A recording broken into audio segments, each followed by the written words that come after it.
Better Life Media, America's leading source for life improvement, presents Brian Tracy. Secrets of Self-Made Millionaires.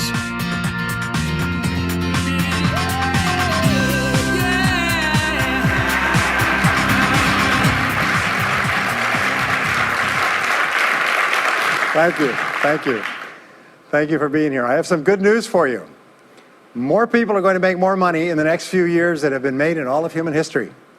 In the year 1900, there were 5,000 millionaires in America. In the year 2000, there were 5 million millionaires. That's an increase of 1,000 times. Now, there was a leveling off in 2001, 2002.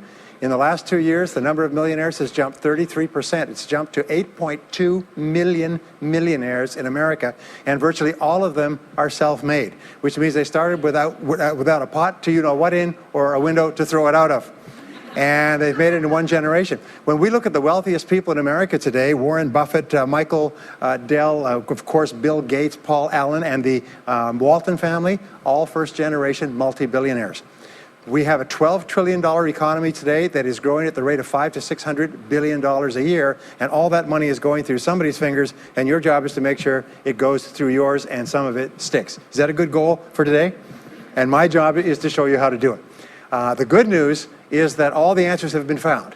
Self-made millionaires have been studied exhaustively. They've been analyzed. They've been interviewed by the hundreds of thousands and millions. And what we know is exactly who they are and what they do and how they think and how they tick and the decisions they make and the things that they do and they don't do. And the wonderful thing is this: if you do what other successful people do, you eventually get the same result that they do. Now, some people say, well, I started off without any money and I don't have any money now. Well, join the crowd. Nobody's got any money. Most people are broke up into their 40s and 50s. So if you're broke today, you're just one of the gang. The only question is, do you stay there? And the answer is no. Now, when I started off in this many years ago, I came from very poor beginnings. I did not graduate from high school. I finished in the half of the class that makes the top half possible. When I left school, I dropped out of high school. I could only get laboring jobs. I was told, by the way, if you don't get a good education, you won't do well in life. Don't get good grades, you won't get a good job. Don't go to college, you won't do well, and so on. And I believed that for a long time until I found there's hundreds of thousands, millions of people who dropped out of high school who went on to become millionaires and billionaires as well. The reason I say that to you, by the way, is don't let it hold you back. Don't let any experience that you've ever had in your life act as a brake on your potential, because there's hundreds of thousands of people who've had it worse than you could ever dream of, who've gone on to accomplish wonderful things. So, I worked at laboring jobs for several years. I worked in construction. I worked on farms and ranches. I worked in factories putting nuts on bolts hour after hour. And one day, in a state of frustration, I began asking this question: why is it that some people are more successful than others? Now, in the Bible, there's the line that says, "Seek and ye shall find, for all who seek findeth. Ask and the door will be open." So I began asking other successful people, what are you doing differently from me? And they told me, and I did it, and I got better results. I got into sales when I could no longer get a laboring job, like many of you. And in sales, I noticed that one of the guys in my company was making 10 times as much as anybody else, and he was selling the same product out of the same office at the same price to the same people under the same conditions, and he was making 10 times as much as anybody else. So I went and asked him, what are you doing differently from me? And he told me, and I did it. Now, what I discovered, which changed my life and which brought us here today, is I discovered the law of cause and effect. The law of cause and effect, sowing and reaping, action and reaction, is the great universal or iron law of the universe. What it says is that everything happens for a reason, is that there are no causeless effects, is that even if we don't know what is causing the effect, we trace it back. It's the basis of the scientific process, of all medical research, of all marketing, of all business, is if you can define an effect that you want, you can trace it back and find somebody who at one time did not have that effect, and then find out what they did, and then do the same things, and you eventually get the same results. We say that success is not an accident. Failure is not an accident. Success leaves tracks. So if you just follow the tracks of other successful people, no matter where you're starting from, you eventually get to the same place that they get. Well, this was a shocker for me, because, and I learned later in psychology, by the way, that one of the two most important things we need to have to be happy and healthy is a sense of control, a feeling that we are in control of our lives, that things are happening for a reason, and a sense of coherence. a feeling that things fit together. Well, when I realized the law of cause and effect explained everything, I got, wow. So in sales, I went to the top of my sales force. I read and I learned, attended courses, and especially I applied what I learned. And then when I got into sales management, I again read the books and took the courses and asked for advice. And when I got into real estate and importation and development and manufacturing and distribution and a whole series of businesses over the years, the first thing I did is I asked, how does it work? How do people succeed in this field? And then I buried myself and immersed myself. I spent hours and hours and hours studying, and then I did what the most successful people did. Interesting point. We say that nature is neutral. In other words, nature doesn't care who you are. It doesn't care if you're tall or short or male or female or black or white, educated or uneducated. Nature doesn't care. All that nature cares is that you do what successful people do. It's like making a recipe. Nature doesn't care if you follow a recipe. If you follow the recipe exactly, you get the dish. Nature doesn't care who's doing it. And that's the wonderful thing about our society. It's basically like justice. It's blind, is nature doesn't care. In fact, there are a lot of people who are not as smart and not as talented as you who are doing vastly better than you, not because they're better, but because they're just following proven success methods. There's nothing that will make you madder than to see somebody who's dumber than you, who's making more money than you, right? Have you had that experience? So what we do is we use proven success methods. We just find out what they are, and we do them over and over again. Quick point, nothing works the first time, okay? Please understand that. Nothing works the first time. What is the average number of times that a person tries with a new goal before they give up? Can you guess? Well, the average is less than 1, because most people give up before they try even once. They say, that's a great goal. I'd love to be financially independent. And then they give up. They don't even try. They say, but I couldn't because of this and because of that and so on. And then they move away to a wonderful place called Someday I'll. You ever heard of Someday I'll? Someday I'll start saving money. Someday I'll get out of debt. Someday I'll lose weight. Someday I'll start a business. Someday I'll get serious about my finances. And most people live on Someday I'll. Your job and my job is to vote yourself off the island, right? And we start taking control of our lives. Well, about some years ago, I was called by a major businessman, and he asked me if I would do a talk for his 800 entrepreneurs that own separate franchises within his organization on how to become a self-made millionaire. And I said, sure. When you're a young speaker, you agree to speak on any subject. Sure, I'll speak on that subject. Now, I was just like most people. When I was young, I wanted to be a millionaire by the time I was 30.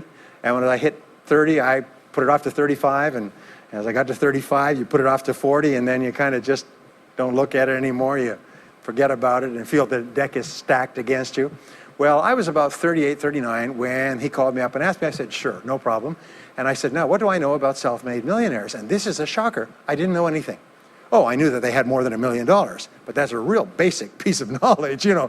So I started thinking, what do I know about it? So I began to study them. And that's when I found out that they've been studied so thoroughly, is we know everything there is to know about them. They are a source of incredible fascination. And there's 50 years of research. So I began to read the studies and find out where they came from and what they did and how they thought and where they started and the decisions they made and the kind of people they were. One of the things that I learned, by the way, is that becoming a self-made millionaire is not the important thing. What is really important is the person you have to become a self-made millionaire. You have to become a totally different human being.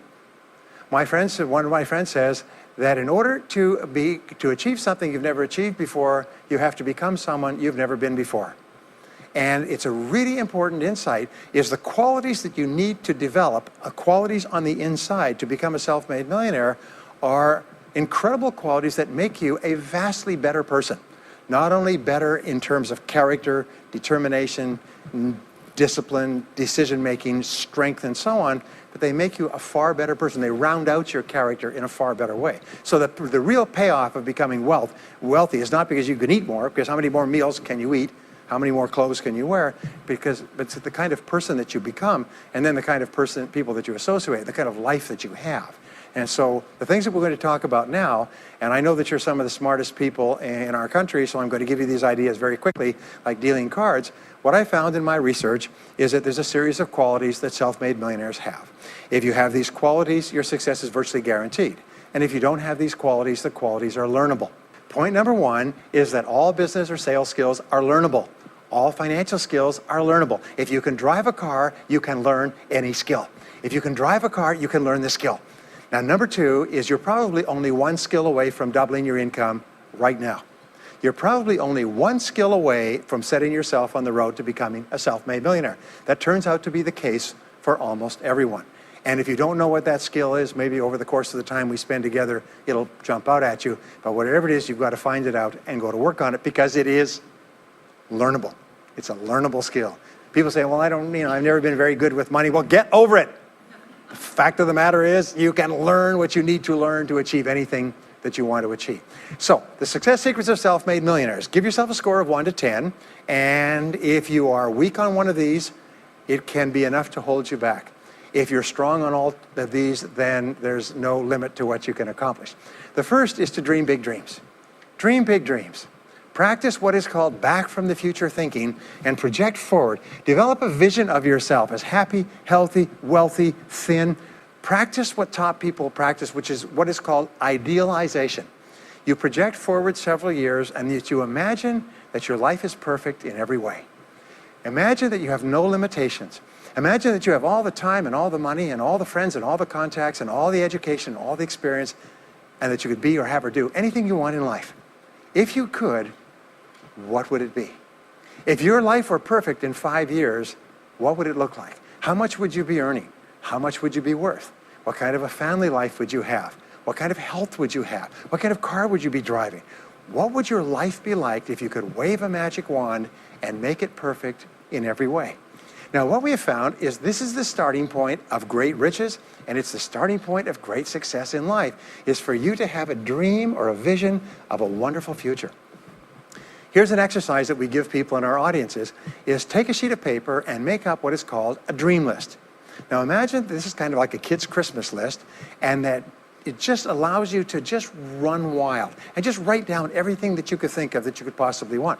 I had a friend who I taught this to, and he got so excited about it, he bought a spiral notebook, and he began writing. And he'd go through the newspaper, and every single thing he saw in the newspaper that was nice, he wrote it down as a goal. He ended up, first time through, with 330 goals. With the end of the month, he had 500 things that he wanted. The interesting thing was that his life exploded. He activated the law of attraction, and he began to attract into his life people, circumstances, ideas, resources, insights that began to move him toward the accomplishment of the goals and began to move the goals toward him. Number 2 is to do what you love to do. Whenever you find people who are really successful in life, they're people who do what they love to do. They love their work. The great rule for success in life is to find something that you love to do and then find a way to make a living doing it. Now, when you find what you love to do, it'll be something that gives you energy, it motivates you, it enthuses you. It's probably something that you were meant to do from the time you were born. And when you ask self-made millionaires, what sort of work do you do? They'll often say, I've never worked a day in my life. I just do what I like to do. I had a graduate in my course once who came up to me and said, that's interesting. He said, when I was a little boy, I loved to study airplanes. He said, I got airplane books, and I had airplane models, and I had toy planes, and then I got into competitions with remote-controlled planes. He said, when I grew up and went to school, I studied aeronautical engineering. He said, today, he said, I'm 35. He said, I own 3 companies. One builds small aircraft. Another one repairs and services small aircraft. Another one is in leasing and chartering small aircraft. He said, I've never worked a day in my life. He said, I've just played with planes since the time I was a kid.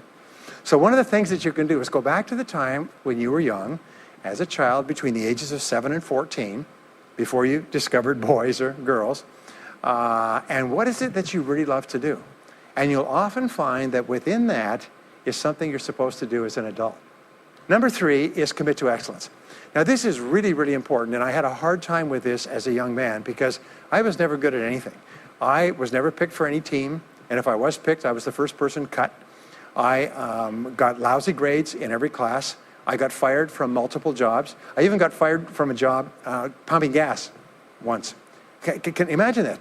Being fired for pumping gas because you're no good. They came out and said, you're no good at pumping gas. How can you be no good? Little old ladies can pump gas, and here I was no good at pumping gas. Anyway, so I got fired. I went from job to job, and then I discovered that all people who are successful are excellent at what they do. You know the old question they asked Willie Sutton, the bank robber, why do you rob banks? He said, well, that's where the money is. Well, being in the top 10% is where the money is. So what you have to do is you have to pay any price and make any sacrifice to get into the top 10% in your field. Now, here's the good news. If you're doing what you love to do, you will want to be in the top 10% in your field. If you don't want to be excellent at what you're doing, it means you're in the wrong field. It just means that you're marking time, you're treading water. And there's a lot of people who are in their field and they do their job and they go home at night and don't think about their work and so on. And this kind of an attitude means that you have no future. You have a very shaky present. That crackling sound you hear is the ice breaking under your feet, okay? And you have no future, because if you're not doing what you love to do and throwing your whole heart into it, you're just marking time. But everybody is designed so that there is something that you love to do that you can do well. And the fact that you love it means that you probably have the ability to excel at it. So make this decision to get into the top 10%. And let me tell you what changed my life. Here I was struggling in my late 20s, and I learned this. It was a breakthrough thought. Is that everybody's in the top 10% started in the bottom 10%. Everybody who's doing well was once doing poorly. Everybody who is at the top of your field today was once not even in your field at all and didn't even know it existed. What that means is that if you're willing to pay the price and work hard and make the sacrifices, you can get into the top 10%. Now, how long does it take? It doesn't take a week or a month. Most people are really impatient. And to achieve mastery in your field takes 5 to 7 years. People say, 5 to 7 years? Geez, I'll be 5 to 7 years older before I start enjoying the big rewards. Well, how much older will you be in 5 to 7 years anyway?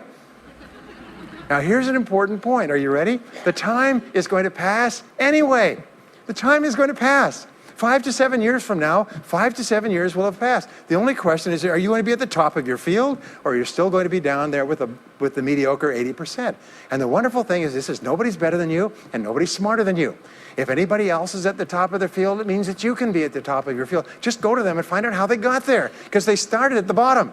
Now, it may take longer for some people and less for others, but everybody who puts one foot in front of the other and keeps moving eventually gets there. And that's where all the rewards are. And not only that, that's where all the joy in life is. When you're really good at what you do, you feel wonderful about yourself. You're respected and esteemed by everybody around you. You can write your own ticket. You can open any door when you're good at what you do. Because you get up in the morning and you know you're good. And that is more important than the rewards that go with it. The next key is to develop your unique talents and abilities. Every single person is designed from infancy with special talents and abilities that, if you develop them to their height, can enable you to accomplish anything you want in life. Everyone is genetically structured to be able to do something superbly, to do something they enjoy, to do it well, and to get great satisfaction from it. Peter Drucker often asks the question, what are you good at? What are you good at today? What should you be good at? What could you be good at? What will you be good at? And so one of the questions that we ask is, looking back in your life, what has been most responsible for your success up to now? What has been most responsible in the past? What is it that you have done that has gotten you the best results? Because as we said before, success leaves tracks. And if you look back into your past, you'll often find indicators that guide you to your future. Do you remember that fellow that won $300 million in the lottery? He was a high school physics teacher. And they asked him what he's going to do with it. He said he's going to take a week off and then get back to work, because he doesn't want to give up his job teaching high school physics, because he loves his work so much. That is a person who's in the right place for him. And now he can just drive to it in a nicer car. Anyway, now the next key to becoming a self-made millionaire is to see yourself as self-employed. What we found is the top 3% of adults in our society see themselves as self-employed. They see themselves as in charge of their own lives. When I started off my career as a young man, I was 21 years old, working as a construction laborer, living in a one-bedroom apartment, broke, taking buses 2 hours every morning to get to work, and buses 2 hours to get back. I still remember that, and I still remember a light going off one evening. I was sitting there in my little apartment, in my little kitchen alcove, and I suddenly realized that I was responsible, that I was in charge of my own life, that no one was coming to the rescue. And it was one of the great turning points in my life. So what you find is that all exceptional people are highly responsible people. They look upon themselves as self-employed. Sometimes I'll ask an audience, I'll say, how many people here are self-employed? And some people will raise their hand and some won't. I'll say, now what's the true answer to this question? And the true answer is that everyone is self-employed. The biggest mistake you could ever make is to ever think you work for anyone else but yourself. Even if someone else signs your paycheck for you all your life, the most valuable people in any organization are the people who treat the company as though it belongs to them. They see everything that happens as affecting them personally. They're not the 9-to-5ers, the no-hopers that say, yeah, well, I go to work. When I'm not at work, I don't think about my work. These people, somebody has told them that's a clever way to think. It's the way losers think. Winners think about their company, and when they're not there, they think about how they can do it better. When something happens in their company, they take it personally because they see themselves as highly responsible. As a result, they're paid more, they're given more educational opportunities, they're promoted faster, and these are the people that eventually, like cream, rise to the top of every organization and every industry, the top 3%. The next key to becoming a self-made millionaire is to develop a clear sense of direction. Developing a clear sense of direction means that you need to become intensely goal-oriented. We find that all successful people are goal-oriented. There's an old saying, you can't hit a target that you can't see. You've got to know what you want in every area of your life. Some years ago, I worked with the Hunt Oil Company in Texas. The Hunt Oil Company was founded by H.L. Hunt, who became the wealthiest, self-made, multi-jillionaire billionaire in the world. At his peak, he owned 200 companies and had a royalty income of $3 million a day. Most phenomenal man, by the way. And he was interviewed by a friend of mine on television before he died in the early 70s. And he was asked, what are the secrets to success? He said, the keys to success have only been two through all my life, and I will tell you what they are. He said, number one, he said, decide exactly what it is you want and write it down and make a plan to achieve it.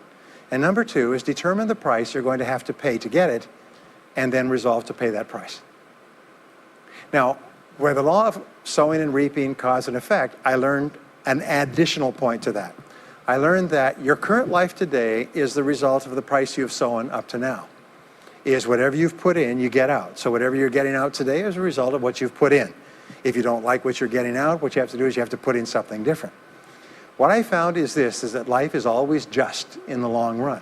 So therefore, life says this, is there's a price you have to pay, and there's two qualities. First of all, you have to pay the price in full for your success of study, preparation, hard work, and so on. And second of all, you have to pay the price in advance. You don't get it afterwards. The way the world works is first you put in what you need to put in, and then you get out the rewards. So you have to ask yourself, what is the price that you have to pay to achieve the success that you desire? And you have to write it down and make a plan and work on it every day.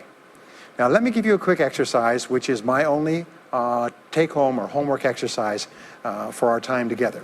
I want you to take a piece of paper like this and write down 10 goals that you'd like to accomplish in the next 12 months. Write the word goals and today's date at the top of the page. Write down 10 goals you'd like to accomplish, and then ask yourself this great question. If you could only accomplish one goal on this list, but you could accomplish it within 24 hours, which one goal would have the greatest positive impact on your life? Now, this is a great question because it'll usually jump out at you. You say, that's the one. If I had this, that would have more of an impact on my life than anything else. Sometimes it's a financial goal, sometimes it's a health goal, sometimes it's a relationship goal. But whatever it is, put a circle around that goal and then turn the page over and write it at the top of the page. Set a deadline on the goal, make a list of everything that you could think of to do to achieve the goal, and then begin working on your list. And here's the kicker, do something every day. Do something every day that moves you one step forward towards your major goal. My promise to you that this exercise, selecting your most important goal, making a plan, and working on it every day, will change your life in ways that you cannot imagine. They say that people begin to become great when they determine their major definite purpose, their number one goal, and work on it every day. It is the secret to becoming a self-made millionaire. It's the secret to great success in life. My promise to you is a week, a month, a year from now, you'll look back and you'll be absolutely staggered at the difference it makes. I was giving a seminar not long ago, and a gentleman came up to me. He said, you know that goal-setting exercise? It changed my life 10 years ago. He said, I was broke, I was divorced. He says, I was an alcoholic, and somebody dragged me to one of your seminars. He said, and I did that exercise and I picked my major goal. He said, it changed my life. I said, in what way? He said, today, he said, I'm worth $40 million. I said, wow. He said, yes, and I owe it to that lesson. Next is refuse to consider the possibility of failure. It's the most amazing darn thing is that the fear of failure is the greatest single obstacle to success in adult life. And it's not failure itself, because each one of you is a professional failure. Each one of you has failed over and over and over again. Isn't that true? All of us fail. All human beings fail over and over. 9 out of 10 things that we try don't work out the way we expected. We have failures in relationships and in jobs and in careers and investments and everything. It's not the failure that holds you back. The failure makes you smarter. We say that it is the fear of failure, not failure, that holds you back. And the way that you overcome failure is you never consider the possibility of failure. The rule is this, is there's no such thing as failure, there's only feedback. Is when you try something that doesn't work, you get feedback, not failure. And recognize that most things you try aren't going to work the first few times. So what you do is you say, oh, that's an interesting bit of feedback. And you pick yourself up and you move forward and you have more feedback and you move forward. To become a self-made millionaire, you're going to fail over and over again, year after year after year. But your brain has a cybernetic mechanism, which means that every time you try something, you get feedback, which makes you smarter. And when you try something else, you get feedback, which makes you smarter. And eventually, you reach the point where you're too smart and you stop making mistakes. You start to do more and more things right and fewer things wrong. But you can't get there unless you have experienced the failures. Henry Ford once said that failure is merely an opportunity to more intelligently begin again. Now, let me pass on one great rule to you, which has been discovered in interviewing self-made millionaires. Self-made millionaires look into every failure for something good. They say there's got to be something good in this that I can benefit from, and surprise, surprise, they always find it. Second is, self-made millionaires always seek the valuable lesson in every setback or obstacle or temporary failure, and they always find the lesson. Now, what do failures do? Failures whine and cry and think about what they've lost and blame their problems on someone else. Successful people say, what can I learn from this that will make me smarter next time? And my promise to you, those who seek find, is that if you go looking for a valuable lesson in the biggest problem that you're facing today, you'll always find the lesson. Here's another possibility. Your biggest problem today could be the biggest gift that you have ever received, because it may contain within it the lesson that will make you successful. If you stop thinking about what happened and who's to blame, and you start looking for the gift within your problem, sometimes it can transform your life. The next key is to dedicate yourself to lifelong learning. Now, what takes you from rags to riches is personal development, personal and professional development. In the 21st century, as Peter Drucker says, knowledge and skill are the keys to the 21st century. And the only thing that will be relevant, the only skill that will be relevant in the 21st century is the ability to learn new skills, because virtually everything you know is becoming obsolete at a rapid rate. Stephen Covey says that your current knowledge base has a half-life of 2 years, which means that half of everything you know will be irrelevant within 2 years. And 2 years from now, half more. So if you're not continually learning and upgrading your knowledge and skills, you're not staying in the same place. As Pat Riley says, the basketball coach says, if you're not getting better, you're getting worse. If you're not constantly learning, you're actually falling behind. So here are the 3 keys to continuous learning. Number 1 is read in your field 30 to 60 minutes each day. In other words, turn off the television, turn off the radio, put aside the newspaper, and just read in your field. The very best places to read, by the way, are books. Read books, the best-selling books written by the most successful people in your field, because books contain a wealth of riches that can enable you to function at a far higher level, to get much better results than you could before. So read 30 to 60 minutes a day. I've had people tell me, countless people over the years, that reading an hour a day has doubled and tripled their income within a year. The second thing you do is take every course that you possibly can. The courses and seminars that are available to you in your field that are given by professionals that are courses that have been developed over years and years and years. They have been tested and tested and tested. The person who is talking to you for several hours has spent thousands of hours learning their subject. They have dry tested this or done test runs with thousands of other people. When you take a course, you can learn enough information in 1 or 2 days, more than you could learn in 2 or 3 years or maybe even a lifetime, all distilled and put together. People say, I can't afford a course. You cannot afford not to buy books. You can't afford not to go to courses. Some years ago, I had a dentist, and he was a very successful dentist. I was recommended to me by a friend. And this dentist retired at the age of 53. And just before he retired, he sold his practice for about $2 million. Just before he retired, he told me why. He said about 8 years before, he had attended a dental congress in Hong Kong.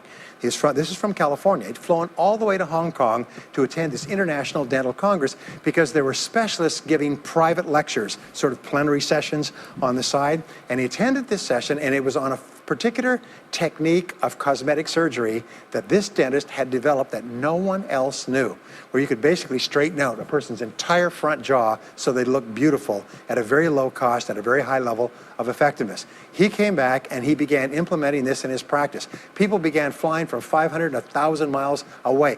Every dentist sent their families, members, and themselves to this dentist. He was able to charge whatever he wanted to charge. He said 8 years later, he retired as a self-made millionaire at the age of 53 to enjoy his money for the rest of his life from what he learned from one session at one convention at one course. Now, that is a true story, and maybe it's an exception, but you can never tell where the information is going to come from. The third way that you can upgrade your skills is listen to audio programs in your car. The average driver drives 500 to 1,000 hours a year, 25 to 50,000 miles. If you listen to audio programs in your car, according to the University of Southern California, you will get the equivalent of almost full-time university attendance just listening to learning material as you drive around. It can totally and profoundly change your life. Very, very important. Here's an interesting point. The more you commit yourself to becoming the best person you can be, the more you like yourself and respect yourself. The more energy you have, the bigger goals you set for yourself, the more you persist. When you invest in yourself and you read and learn and upgrade your skills, you're telling yourself, wow, I am a person with a great future, and it's up to me to maximize my potential. And your self-esteem goes up, your self-respect goes up, your sense of personal pride goes up, and you started to get promoted more and paid more in every part of your life. Well, the next is to develop a workaholic mentality. In our society today, you hear all these people talking about take it easy, have balance in your life, relax, lean back, have fun at work, happy, get along with your coworkers. This is loser talk. Loser, loser, loser. Now, there's a time in your life when you can back off, all right? You can take it easy. But that's when you've made it, not before you've made it. Because before you've made it, you're in a competition with hundreds of thousands of millions of other people, like at the Olympics, who also want to make it. And in order for you to win, you are going to have to work harder and work better and work smarter than they do. So the rule is to develop a workaholic mentality. What does this mean? It means that you start a little earlier, you work a little harder, and you stay a little later. Use what I call the 40-plus formula. The 40-plus formula says that working 40 hours a week gets you survival, and that's all. You work 40 hours a week, you survive. You make no progress. You don't go ahead. You just barely hang on. Every hour that you invest in your work or yourself over 40 is an investment in your future. So you can tell what your future is going to be with unerring accuracy by looking at how many hours over 40 you put in. Now, how many hours does the average self-made millionaire in America work until he passes the $1 million mark? 59. Some of them work 70, 80, 90. The average is 59 hours. How much does the average top executive work? 59 hours. So that's rule number one, is the hours you put in over 40. If people say, well, my office is locked and I can't get in more than 40 hours a week, then good. Then spend the rest of the time investing in yourself, getting better at your work when you do it. Now, here's my second principle, and this principle changes your life. It is this, is work all the time you work. When you work, work, don't play. Fully 50% of working time today is wasted. And it's wasted in idle conversation, personal business, family phone calls, surfing the internet, reading the newspaper, drinking coffee, long lunchtimes, coming in late and leaving early. And then the other 50%, you're scrambling because now you're behind because you wasted so much time fooling around. Now you start to work and you don't work on high priority tasks. You try to get rid of all the little stuff. So what happens is the big tasks begin to build up like an avalanche overhang, and they cause enormous stress. And you go home at night and you're thinking about this job, I've got to get this project finished, but I can't discipline myself to stop talking to my coworkers. Every time one of them comes in, I like automatic, like a conditioned response, it's blah, blah time. Chatter, chatter, chatter, chatter, chatter, chatter, chatter, chatter. No, what you have to do is work all the time you work. If someone comes in and says, hey, you've got a minute to talk, you say, yes, but not now. Why don't we talk after work? Meanwhile, I've got to get back to work. I'll tell you what, why don't you go down the hall and ruin his career? But don't stand here and ruin mine. It's really important. There's a great story of a little girl goes to her mother and says, Mommy, why is it Daddy always brings his briefcase home and he works in the evenings and he works on the weekends and he doesn't spend any time with the family? And she says, well, honey, you have to understand, Daddy can't get all his work done at work, so he has to bring it home. She said, why don't they put him in a slower class? Next key is to get around the right people. This is a key for becoming a self-made millionaire, is get around the right people. Dr. David McClellan at Harvard did studies for 25 years looking into why it is that some people succeeded greatly in life. What he found was as much as 99% of your success in life is going to be determined by what he called your reference group. Your reference group are the people with whom you habitually associate. They're the people that you associate with at work, the people you associate with home, your church, your political party, your social circle. What he found in working with people is that changing a person's reference group totally transformed the way they think. Why? It's because we are like chameleons, and we absorb through the skin the attitudes, the opinions, the behaviors, the style of dress, the style of speech of the people with whom we associate most of the time. If you start to associate with winners most of the time, you find that they have a totally different worldview. They're positive, they're upbeat, they're focused, they're learning, they're growing, they're positive of what they're doing, and you start to become like that. We know that our relationships determine 85% of our happiness or unhappiness in life. In other words, if you have bad relationships, personal relationships, they will drag you down worse than a sea anchor. If you work for a bad boss, it'll destroy all your joy in work. If you have one negative coworker, they found that one negative person in an office can cast a blackness over the whole office because of his or her negativity. And so the most important thing you do is you choose your relationships with care and only associate with people that you like and respect and enjoy being around. Next is be prepared to climb from peak to peak. One of the keys to becoming a self-made millionaire is to realize that life is never one continuous train. It's always up and down. So it goes up. Like if you climb a mountain peak, you have to go down into the valley before you climb the next peak. So all of life is cycles and trends. All of life is cycles and trends. And there's up cycles and there's down cycles and there's up trends and there's down trends. The question is, what is the general direction of your trends? We say this, is that life is 2 steps forward and 1 step back. Successful people focus on the 2 steps forward, and then they protect themselves on the downside. They build up cash reserves. They put in stop-loss orders on their stock market. They very carefully watch what they're doing, so they try to maintain that 2 steps up, and then they make sure that the 1 step back is not so far. And then they want to make sure that this curve is generally upward, so that each time there's a step back, they're still further ahead than they were before. The next one, which is to develop resilience and bounce back. Developing resilience and bouncing back is one of the key qualities of self-made millionaires because, as I said right at the beginning, most things won't work. This is a very interesting point, is that you're going to be knocked down over and over again. And what we know, as my friend Charlie Jones says, is you have to bounce, don't break. And when things go wrong, bounce. And so what I learned many years ago was this interesting technique of what is called mental rehearsal. And mental rehearsal says that you mentally prepare for the inevitable downturns before they occur. So you say, all right, in the course of life, things are going to go wrong, but when they do, I'm not going to become upset. I'm not going to get mad or angry or anything else. I'm just going to take it and learn from it and pick myself up and keep going. Sometimes I ask this question, does anybody here have any problems? Everybody says yes, everybody's got problems. Well, here's the rule, is all of life is a continuous series of problems. They never end. The problems just keep on coming, like the waves of the ocean. The only break in this unbroken series of problems will be the occasional crisis. So life will be problem, problem, problem, problem, problem, problem, crisis. Problem, problem, problem, problem, problem, crisis. It's like the waves of the ocean. 6 problems and a crisis. 6 problems and a crisis. Which means that everybody here is either in a crisis right now, has just gotten out of a crisis, or is just about to have a crisis. So what we have found is this: the hallmark of superior people, 30 years of research, is how you respond to a crisis. How you deal with problems and how you respond to a crisis. And what we have found is this, is superior people look for the solution to every problem. They don't allow themselves to become upset and angry. When something goes wrong, they say, okay, what's the solution? And they become intensely solution-oriented. When you have a very intense problem, that stimulates creativity to solve the problem. So what you do is you write and define the problem clearly.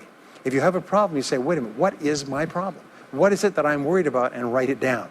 And the very act of defining a problem clearly often triggers the solution to the problem. One last technique that I want to give you with regard to your major definite purpose. And if you only do these two things as a result of our time together, they will transform your life. You've already identified the one goal that can have the greatest positive impact on your life.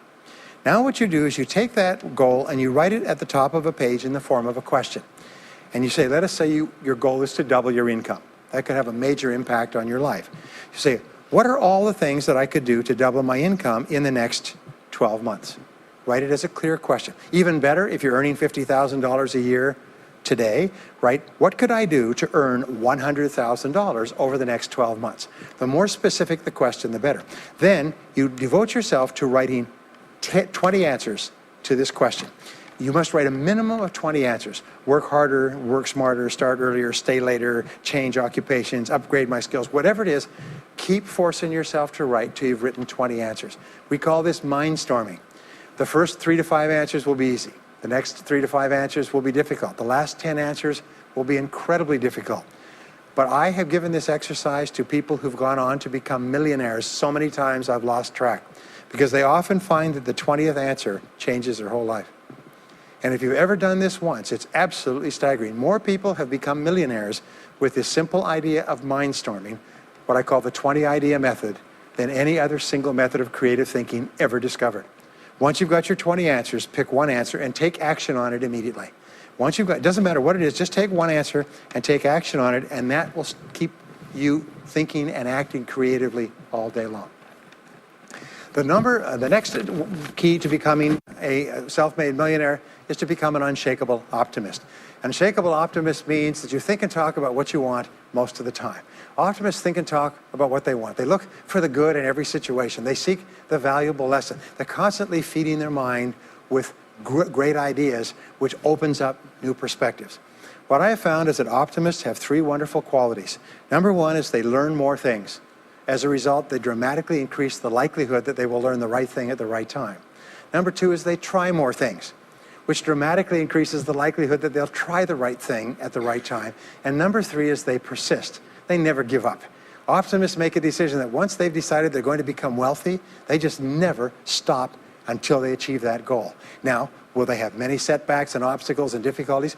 Do you know that almost everybody succeeds in a different direction from what they originally intended or from what they originally thought? But they just keep going. Almost like a football player running down the field, running, blocking, changing, moving back, forward, continually, but never loses sight of the goal. So optimists learn more things, try more things, and persist longer. I want to leave you with the last 2 qualities of self-made millionaires. Second to the last quality is that they develop the qualities of courage and persistence. I said before, the biggest single obstacle to success is the fear of failure. The antidote to the fear of failure is the habit of courage. And what we know is that you need 2 types of courage to succeed. The first type of courage is the courage to begin.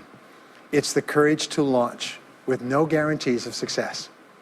Someone once said that if all obstacles must first be removed, nothing will ever get done. So successful people are willing to think, plan, make decisions, and then take action with no guarantees. We say leap and the net will appear. Take action with no guarantees and then learn. The second part of courage is the courage to endure. It's the courage to persist. It's the courage to keep on keeping on. It's to make the decision in advance that you will never give up. No matter what happens, you will never give up. You will get knocked down over and over again, but you'll never give up. And the interesting thing is if you make that decision in advance, you'll find yourself continually bouncing back. So courage means the courage to begin and the courage to endure. And the final quality of self-made millionaires, and Napoleon Hill called this the master key to riches. After studying 500 of the richest people in American history, he said is the quality of self-discipline. It's the ability to make yourself do what you should do, when you should do it, whether you feel like it or not. The quality of self-discipline is the quality that will make you a big success. It's the ability to force yourself to do what you know you should do. And here is the wonderful discovery. Persistence is self-discipline in action. Every time you persist, you build your self-discipline. Every time you practice self-discipline, you build your ability to persist. And the 2 of them are tied into your self-esteem. So the more you persist, the more you like yourself. And the more you like yourself, the more discipline you have. And the more discipline you have in practice, the more you like yourself. As a result, the more you persist. And eventually you get onto an upward spiral where you become absolutely unstoppable. You reach the point where you know you can achieve the goal and nothing in the world can stop you. And every step that you take forward makes you stronger and stronger and stronger until finally people say, I know one thing about him, I know one thing about her. You cannot stop him or her. Once they decided they want something, they will not stop until they get it. And when you develop that quality, there will be nothing that is impossible to you. So let me just leave you with these last points. We're living at the very best time in all of human history. More people are going to make more money in the next few years than have ever been made in all of human history. More people are going to become millionaires and are becoming millionaires today at a faster rate than we've ever thought possible. And no one is better than you and no one is smarter than you. And if you do what other self-made millionaires do, then nothing in the world can stop you from eventually getting the same results as other self-made millionaires. And I hope you do. Thank you very much.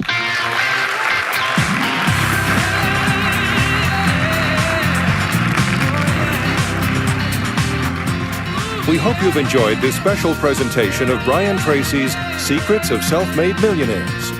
If you would like to own a copy of this program or any of Better Life Media's programs, please visit our website at betterlifemedia.com, where you'll find all types of valuable life improvement information.